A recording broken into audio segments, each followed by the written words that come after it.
တစ်ဆက်ဆိုရင်ဘယ်လောက်ကြာလဲရှင်းတယ်ဒီလိုတစ်ဆက်ဆိုလို့ရှိရင်9မျိုးတစ်ဆက်ပေါ့နော်9မျိုးတစ်ဆက်ဆိုလို့ရှိရင်တော့6လတိတိအသုံးခံတဲ့9မျိုးတစ်ဆက်ကိုဈေးနှုန်းလေးကတော့3,300,000နဲ့3,000ဖြစ်ပါတယ်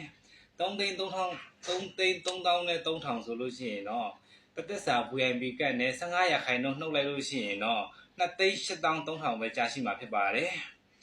2,308,000ပဲကြာရှိတဲ့အပြင်မှာတော့မှအခုလိုကာလမှာဝယ်လို့ရှိရင်လက်ဖက်စစ်ရအန်နီဗာစီပြည့်တဲ့အထိတ်အမှတ်အနေနဲ့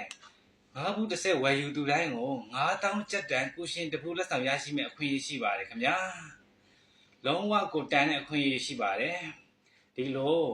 ကိုယ့်ရဲ့မျက်နှာမှာရှိတဲ့အမဲဆက်တွေတင်းတိတ်တွေကိုဖုံးအုပ်လိုက်လို့ရတယ်9,000ကျပ်တန်ကုရှင်တစ်ဖူးကိုလက်ဆောင်ရရှိမဲ့အခွင့်အရေးရှိပါတယ်ဒီလို9မျိုးဆက်ထဲမှာတော့မှကိုယ့်ရဲ့မိမိကြိုက်တဲ့ရာအသားအီနဲ့ကိုတိုက်ပြီးတိုက်တဲ့ဟာကိုတွဲယူလို့ရပါတယ်တရေနှောင်းနဲ့တွက်လိုက်မယ်ဆိုရင်ကိုယ့်ရဲ့မျက်နှာလှပဖို့အတွက်ကိုယ့်ရဲ့မျက်နှာနုပြိုလှပဖို့အတွက်ဆိုလို့ရှိရင်ကိုယ့်ရဲ့မျက်နှာအတွက်တရေကြားသိငွေက1,000လောက်ပဲကြာရှိမှာဖြစ်ပါတယ်